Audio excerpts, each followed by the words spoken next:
Olá, boa tarde, boa noite, boa madrugada, bom dia, boa manhã. Como sempre, essa virose que tá que não quer me largar por nada. Não achei que eu tava ficando bom na virose, veio uma segunda, semana passada, me derrubou e essa semana ainda ela tá aqui me acompanhando. Me disseram hoje que é o efeito de trabalhar com criança, né? Quem dá aula para criança fica doente o tempo todo, porque as crianças ficam doentes o tempo todo. E não consegui fazer ontem as leituras lacanianas, e mudei ela para amanhã, e não fiz hoje pela manhã as leituras freudianas. Fizemos a leitura freudiana agora há pouco, hoje à tarde, e agora vamos para o tópico 9 para continuar aqui a leitura filosófica de Ética Nicômaco, né, do Aristóteles. Para nos dar o suporte dessa formulação ética de Aristóteles, para criar uma compreensão, né? Construir aí uma compreensão em torno do que menciona Lacan no Seminário 7 a respeito, né, dessa obra. Vamos à leitura.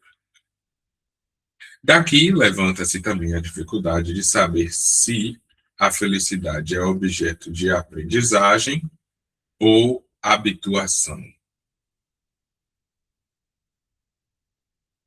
ou se pode ser, de algum modo, obtida por disciplina, ou, finalmente, se chega até nós por um destino divino ou por acaso. Então, a felicidade é aprendizagem, habituação, é disciplina ou é destino divino?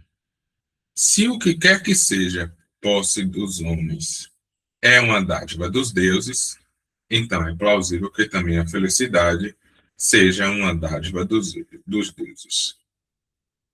De fato, de todas as coisas humanas, é a que mais plausivelmente nos é doada pelos deuses, porquanto é a melhor de todas. Mas esta dificuldade talvez seja mais própria de um outro tipo de investigação. Contudo,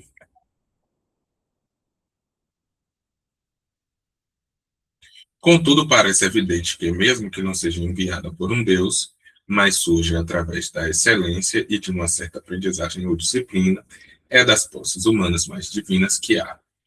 De fato, o prêmio e o fim da excelência parecem ser o supremo bem. Ser qualquer coisa de divino e de bem-aventurado, por outro lado, estaria ao alcance de todos, porque seria possível estar presente em todos os que não estivessem incapacitados para a excelência através de uma certa aprendizagem e preocupação. Se é melhor obter assim a felicidade através de uma certa aprendizagem e preocupação do que ser feliz por sorte, é mais razoável obtê-la desse modo.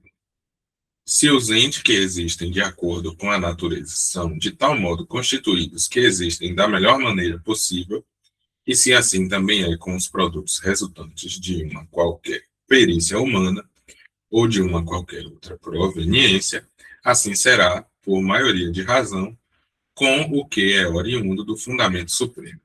Confiar o sublime e o mais excelente ao acaso seria completamente absurdo. O que é procurado é manifesto a partir de sua própria definição. Foi dito que a felicidade seria uma certa espécie de atividade da alma humana de acordo com a excelência.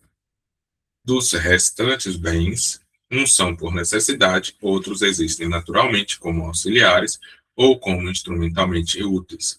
Isso concorda com o que apuramos no início do nosso inquérito. Estabelecemos que o fim da perícia política era o fim supremo e que ela, por sua vez, tinha a maior das preocupações, a saber, fazer os cidadãos tais que se tornem excelentes e capazes de ações admiráveis. É por isso que dizemos acertadamente que nem o boi, nem o cavalo, nem nenhum dos animais é feliz.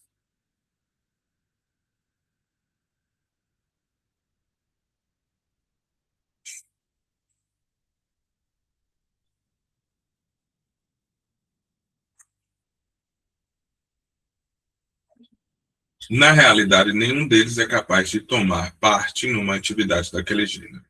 Por essa mesma razão, não se pode dizer que uma criança é feliz, porque uma criança não tem ainda idade para ser capaz de agir em situações daquela natureza. Quando se diz que as crianças são bem-aventuradas, é apenas graças à esperança de que venham a sê-lo. Para se ser feliz, é então necessário, tal como dissemos, tanto uma excelência completa como uma existência completa.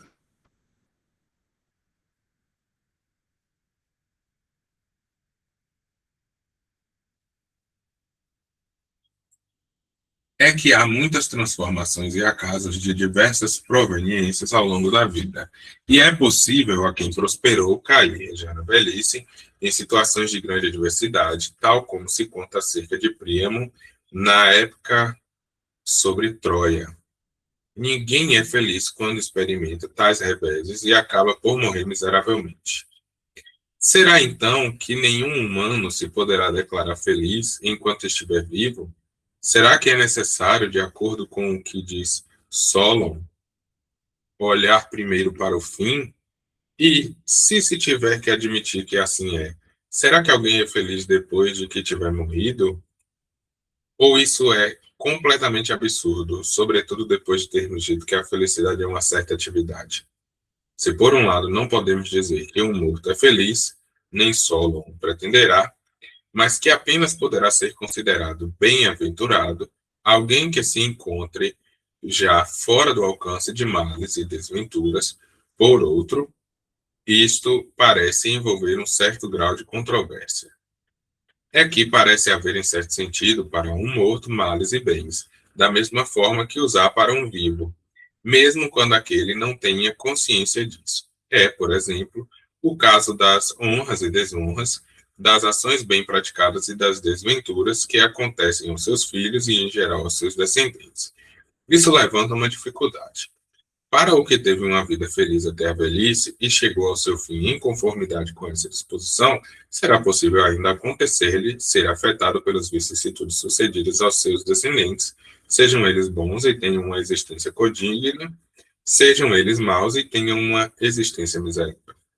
É evidente que o distanciamento relativamente aos progenitores se pode admitir toda espécie de destinos nos descendentes. Mas seria absurdo se também um morto fosse afetado pelas vicissitudes dos seus descendentes e ficasse de quando em vez feliz e de quando em vez infeliz. Por outro lado, não era menos absurdo se as situações em que os seus descendentes se vierem a encontrar não atingissem os seus progenitores, pelo menos durante certo tempo. Mas temos que de regressar de novo à dificuldade que foi primeiramente levantada, porque talvez o que agora é procurado possa ser visto a partir dela. Se deve olhar para o fim, porque só nessa altura se pode declarar alguém bem-aventurado, não por estar assim disposto nesse preciso momento, mas porque anteriormente o esteve, como é que não será absurdo se, no tempo em que alguém está feliz, esse estado não lhe possa ser verdadeiramente imputado? É que, por um lado, não se pode pretender que os vivos são felizes porquanto estão dispostos às vicissitudes da vida. E, por outro, já se tinha compreendido que a felicidade era algo de constante e de modo nenhum facilmente alterável, enquanto, por outro lado, os reveses da fortuna dão voltas completas à vida de uma pessoa. É evidente que, se for sempre atrás da sorte, diremos que a mesma pessoa é feliz e miserável muitas vezes, como se fosse uma espécie de camaleão assente sobre alicerces podres. Ou será que ir atrás da sorte não está certo de maneira nenhuma? Na verdade, nelas não existe o bom ou o mal, mas, como dissemos, a existência humana precisa delas.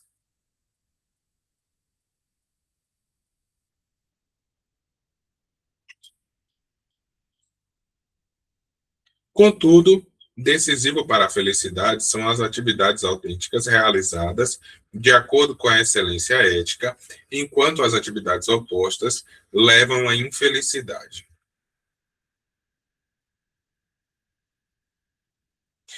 Veja que ele está marcando, ele está fazendo uma articulação lógica, né? Ele está construindo com lógica. Se o que é felicidade, se pode ser feliz assim, quem é feliz é o vivo ou é o morto, né? Se a questão do vivo, o vivo não é feliz porque ele está vulnerável às vicissitudes da vida, então o morto seria feliz, porque o morto já não estaria suscetível às vicissitudes da vida. Mas se a felicidade é uma atividade, ou seja, é uma coisa que está acontecendo, como isso poderia estar acontecendo ao morto? Enfim, ele vai fazendo umas articulações. Do que ele coloca aqui nesse final desse parágrafo é decisivo para a felicidade são as atividades autênticas realizadas de acordo com a excelência ética. O contrário disso, né, levaria à infelicidade. Então, as atividades que não fossem realizadas de acordo com a excelência ética levariam à infelicidade.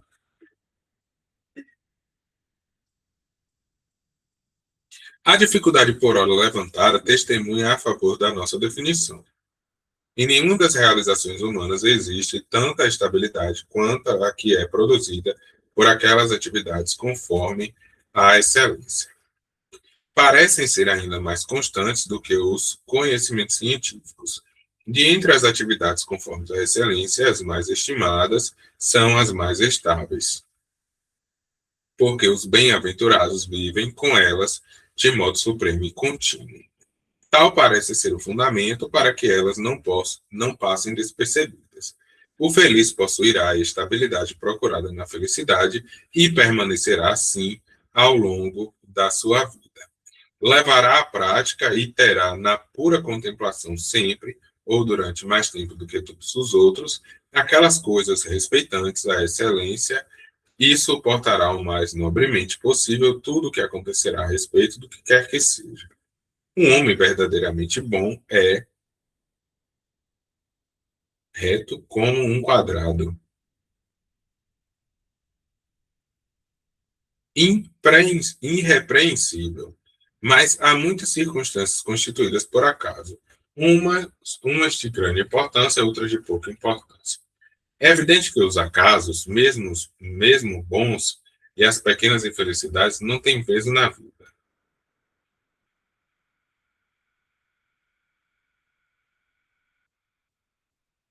Mas acontecimentos bons, importantes e frequentes fazem-nos bem, tornando a vida mais feliz. Pois também isto não colora apenas a vida, mas pode servir para transformarmos de modo magnífico e autêntico. Por outro lado, inversamente, o que acontece de mal oprime e desgraça a nossa disposição, traz sofrimentos e impede o deflagrar de muitas atividades. E, todavia, até nessas circunstâncias, reluz o esplendor, caso sejamos capazes de suportar com facilidade muitas e frequentes desventuras, não porque não se sofra, mas por generosidade e magnanimidade. Se estas são as autênticas atividades da vida, tal como dizemos, nenhum dos que são bem-aventurados se tornará miserável. Jamais praticará ações odiosas ou mesquinhas. Pensamos, pois, que quem é verdadeiramente bom. Eita, que isso vai dar um sono. Quem é verdadeiramente bom e sensato suporta toda espécie de sorte sobremente e, a partir das condições disponíveis, agirá sempre da melhor forma possível. Tal como o estratego militar competente transforma um exército de circunstância no mais combativo que é possível e o sapateiro competente faz o melhor calçado possível a partir do couro do que dispõe. E, de modo semelhante, a respeito de todos os outros peritos competentes. Se deste modo o feliz jamais será desgraçado, também não é verdade Por outro lado, que será um bem-aventurado, sobretudo se lhe sobrevierem as desventuras do rei Príamo, o feliz não é instável, nem facilmente transformável. Quer dizer, não será facilmente demovido de sua felicidade por más sortes ocasionais, apenas por aquelas de monta e que acontecem com frequência. Com efeito, depois de estas lhe terem sucedido, sobretudo se tiver alcançado até então grande sucesso e feito coisas magníficas, não poderá de novo ficar feliz num curto espaço de tempo, mas apenas se, de todo, após um longo período de tempo ou até depois de decorrido todo o tempo da vida. Que é que impedirá, pois, de dizer que feliz é aquele que acciona uma atividade de acordo com a excelência completa e está suficientemente equipado com bens exteriores, não só durante um tempo ocasional, mas durante todo o tempo da vida? Ou será que é necessário acrescentar ainda, assim terá vivido e chegado ao fim? É que para nós homens, o futuro está encoberto. Nós fazemos da felicidade o fim, e na verdade, o fim completo em qualquer circunstância e de um modo total. Assim, assim sendo, diremos que são bem-aventurados os vivos, aos quais pertença e tiver pertencido intrinsecamente o que acabou de ser anunciado. Ainda que tais sejam bem-aventurados, eles são, contudo, apenas humanamente bem-aventurados. Baste isto que foi agora determinado acerca destas coisas. Um instante.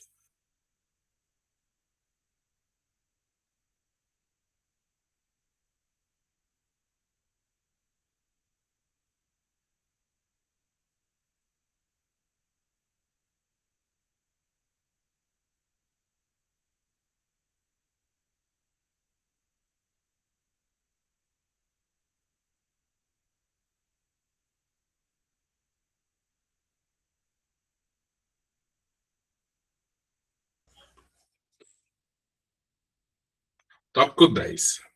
Não ser afetado em nada a respeito do que quer que seja pelas vicissitudes acontecidas aos descendentes de alguém e aos seus amigos parece ser próprio de alguém desprovido de sensibilidade e contrário às ideias que se tem acerca do assunto. Ora, são inúmeras as coisas que nos acontecem, admitindo toda espécie de diferenças. As que nos atingem de perto afetam-nos mais do que as que nos passam ao lado, as quais nos afetam menos. Analisar cada uma delas singularmente na própria particularidade seria fastidioso e interminável. Basta talvez analisá-las nos seus traços gerais. E as desgraças que nos acontecem admitem diferenciações, porquanto umas têm um peso tal que constituem um fato para a existência, enquanto outras parecem ser suportáveis. O mesmo parece suceder com as desgraças sucedidas aos amigos. Na verdade, há uma grande diferença a respeito de cada uma das afecções quando acontecem aos vivos e quando acontecem aos mortos. Essa diferença é de fato maior do que a existente entre supor a respeito das transgressões, a lei das situações tremendas levadas à cena nas tragédias que são a realidade ou que são apenas ficção. Tem de se considerar, tem de se considerar, pois, desta diferença. Ou talvez mais da dificuldade levantada se os que já faleceram tomam ainda parte em algum bem ou de algum mal.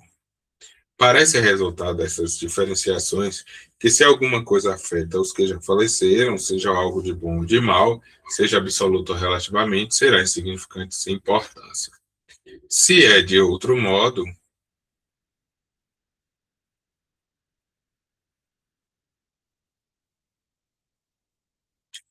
se é de outro modo, terá de ser uma quantidade e numa qualidade tal que não consegue tornar felizes os infelizes, nem desgraçados ou bem-aventurados.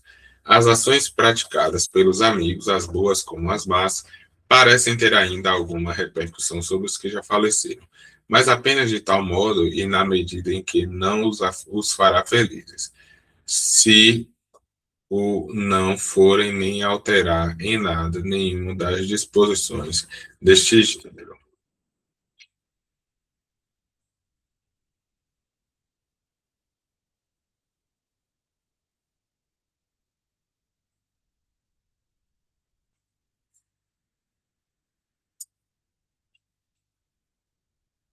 Tendo estabelecido estas distinções, examinemos acerca da felicidade, se ela se encontra entre as coisas louváveis ou mais entre as coisas de valor inestimável. É evidente que não pode ser encontrada entre nenhuma das capacidades. Tudo que é louvável parece sê-lo por ser de uma certa qualidade e comportar-se de algum modo relativamente a algo.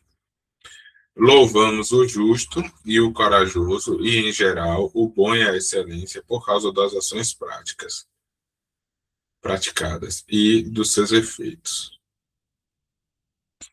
Mas louvamos também o que é fisicamente vigoroso e é veloz, e cada uma dessas características por constituírem neutralmente uma certa qualidade e comportarem-se por relação a algo de uma boa maneira e seriamente.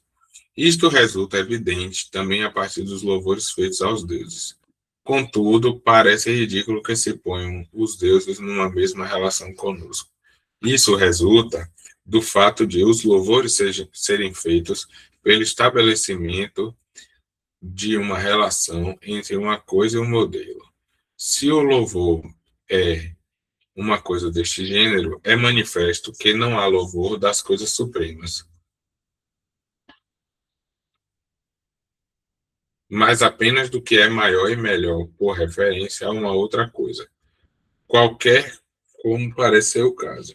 Se os deuses que nós achamos bem-aventurados e felizes, e são os homens mais bem-aventurados que achamos, de entre lados os mais divinos, o mesmo a respeito das coisas boas.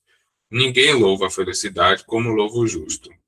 Achamos, contudo, que é uma bem-aventurança porque ser justo é algo mais próximo dos deuses e melhor.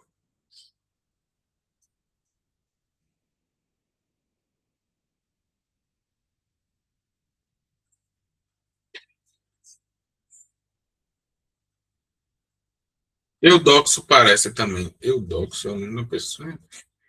Eudoxo parece também defender para o prazer um lugar entre os primeiros premiados, porquanto ele pensava que, pelo fato de o prazer não ser louvado, era já uma indicação de que era mais poderoso do que as coisas que louvamos, como é com Deus e com o bem, porque, na verdade, é relativo a elas que tudo o resto é referido. O louvor é, pois, próprio da excelência. É a partir dela que são louvados os que realizam feitos nobres, os elogios dos feitos realizados através dos corpos ou através do poder.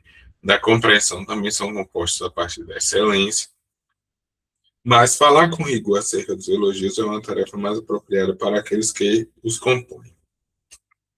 Para nós resulta, então, evidente do que foi dito que a felicidade se encontra entre as coisas de valor inestimável e completas. Parece ser assim pelo fato de se tratar de um princípio. É, de fato, graças a elas que fazem todas as demais coisas. E nós supomos, por outro lado, que o princípio e o fundamento são algo de precioso e divino.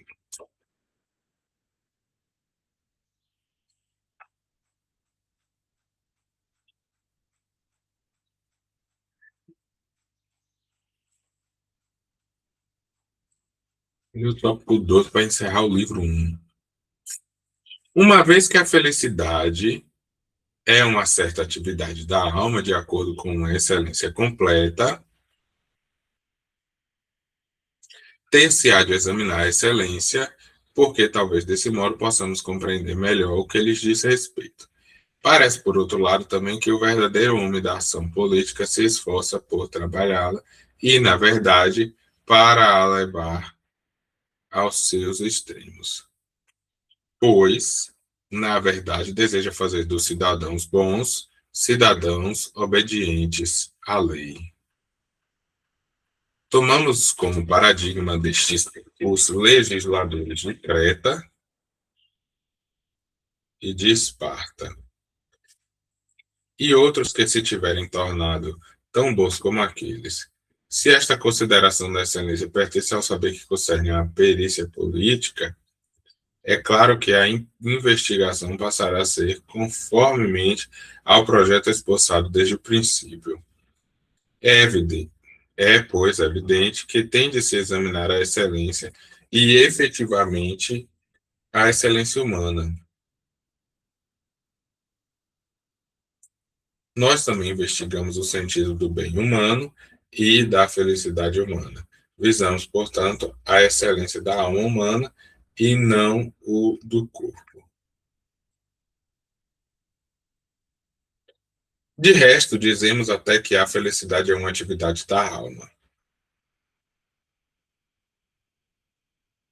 Assim sendo, é evidente que o perito em política deve saber como é com as coisas respeitantes à alma.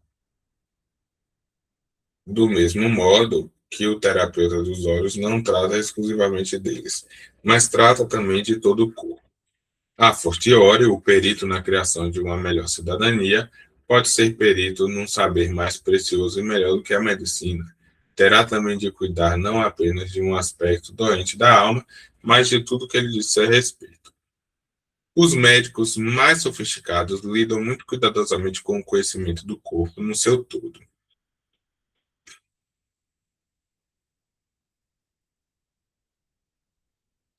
Tal como o perito na produção da boa cidadania terá de ter em vista a alma humana no seu todo, por causa das situações políticas, na medida em que dizem respeito aos seus objetos de investigação. O maior rigor a respeito dos problemas da alma humana implica um trabalho maior do que o necessário para tratarmos dos assuntos que nos propusemos.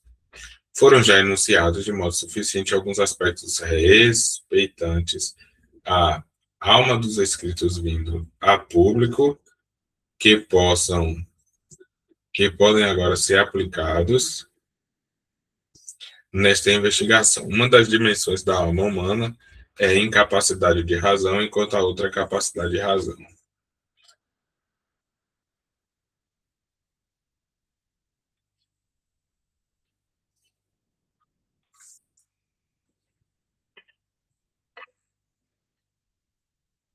Uma nota, né? Há uma grande dificuldade em inverter para o português toda a riqueza semântica da oposição. A tradução habitual é irracional razão. Preferimos, contudo, a tradução ser capaz de razão e incapacidade ou incapaz de razão. O humano, enquanto é o animal rationale.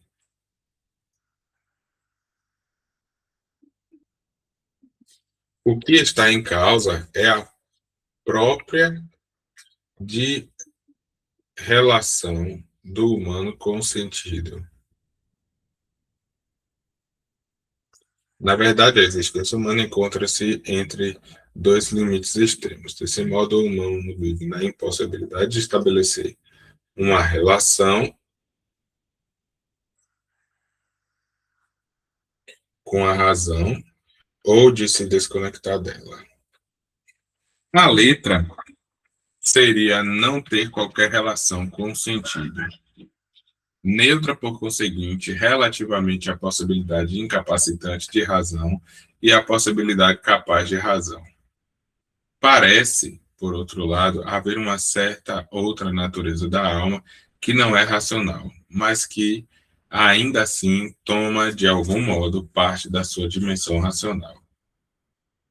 Mas a gente é para Aristóteles, suspeitando do inconsciente. Não, no caso da vizinha política acho que não está uma hora dessa. Mas há um sentido ativo para essa palavra, né, que exprime tanto a possibilidade de não fazer sentido, mas de ativamente produzir um sentido.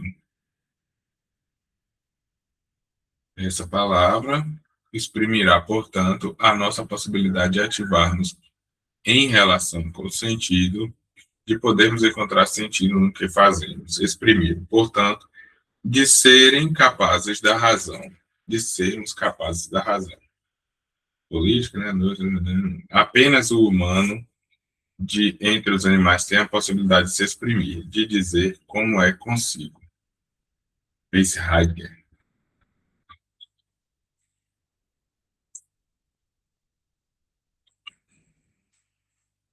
Se estas dimensões são diferenciáveis, tal como as partes do corpo, e tudo que é divisível em partes,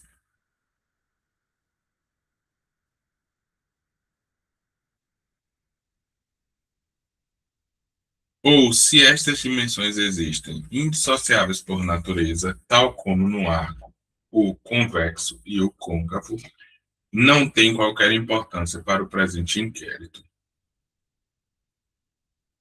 Mas há uma dimensão da alma que é simplesmente incapaz de uma relação com a razão e é comum ao ser vegetal, isto é, trata-se do fundamento responsável pela função vital nutritiva do conhecimento. Pode verificar-se, assim, uma função deste gênero em tudo que pode nutrir-se, tanto em embriões como em organismos já completamente desenvolvidos. Essa função vital da vida humana é responsável, por seguinte, pela capacidade de assimilação de alimentos e assim também pelo crescimento, mais do que qualquer função. Porém, uma tal capacidade não existe exclusivamente no humano, mas é comum a todos os seres vivos. E é responsável neles pela maximização do seu desenvolvimento. Também parece que esta dimensão da vida consegue manter-se em atividade mesmo durante o sono. Contudo, é completamente impossível, quando alguém está a dormir, saber se é boa ou má pessoa, de onde se diz não haver diferença entre os felizes e os miseráveis durante metade do tempo de vida, o que é plausível, porquanto o sono é uma desativação da alma, seja ela séria ou negligente. Só algumas emoções chegam a penetrar o horizonte da alma, e ainda assim com pouca eficácia, pelo que também as fantasias aparecidas aos melhores serão melhores do que as aparecidas aos que vivem ao Deus dará. Mas fiquemos por aqui a respeito disto. De fato, tem de se despedir a função vital de nutrição e responsável pelo crescimento, porquanto existe naturalmente sem tomar parte na excelência autenticamente humana. Parece, por outro lado, haver uma certa outra natureza da alma, que é ativamente incapacitante de razão, mas que ainda assim tem uma relação com ela.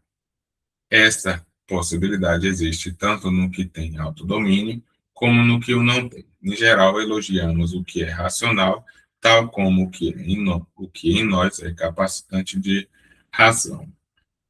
Pois é por sermos capazes de razão que podemos ser chamados corretamente para as melhores possibilidades de todas.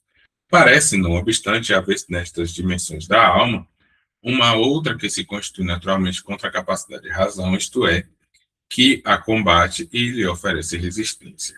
Acontece a respeito da alma, com a incapacitação de razão, um fenômeno semelhante a respeito do corpo. Como quando, por exemplo, alguém se decide a deslocar os membros que tem paralisados para a direita e eles não se deslocam, de um modo despropositado, na direção contrária para a esquerda.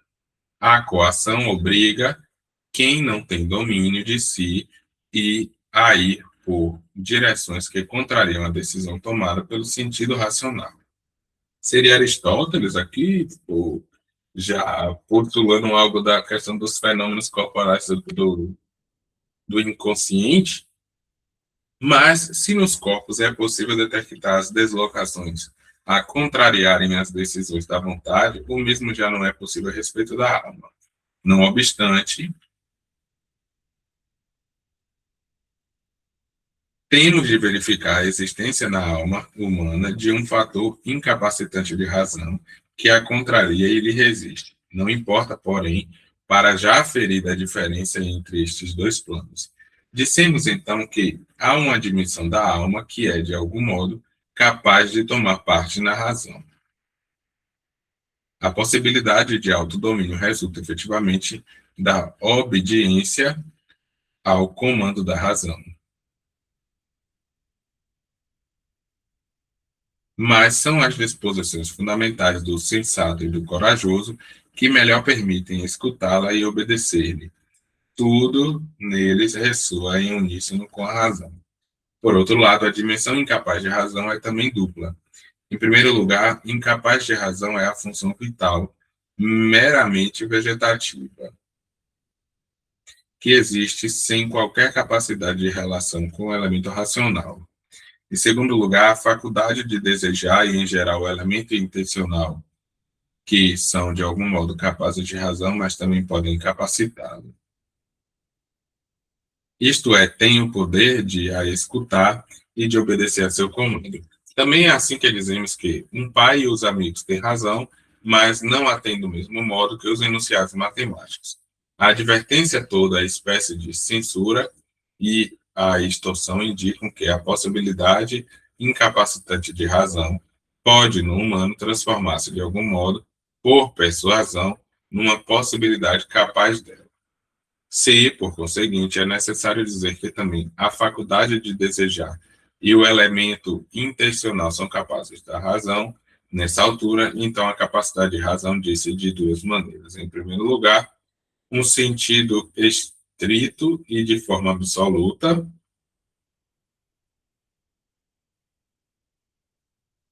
Em segundo lugar, no sentido em que temos a possibilidade de escutar um pai. A possibilidade de excelência será também dividida em conformidade com estas diferenças. Dizemos que umas excelências são teóricas e outras estéticas. A sabedoria, o entendimento e a sensatez são disposições teóricas. A generosidade e a temperança são disposições éticas.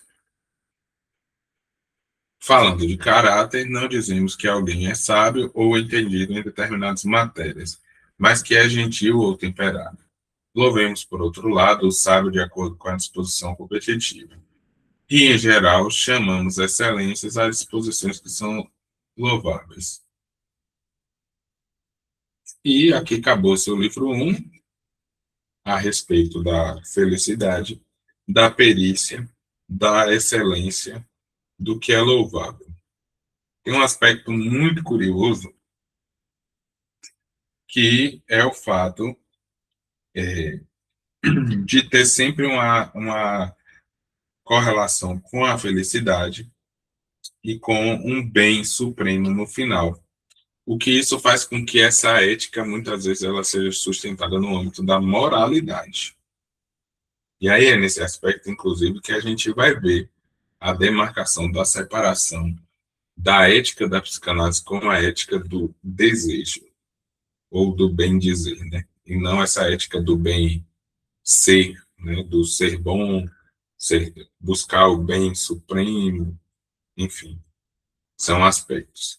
Vencemos aqui, em alguma medida, esse livro 1, essa leitura de Aristóteles, que não está fácil, não está assim, não é difícil, né? Mas não é uma coisa simples, é uma coisa talvez cansativa, fica com essa construção lógica de indo e voltando.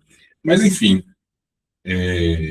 vamos avançando na medida em que for possível para ir construindo, né, esse repertório para a leitura do Seminário 7.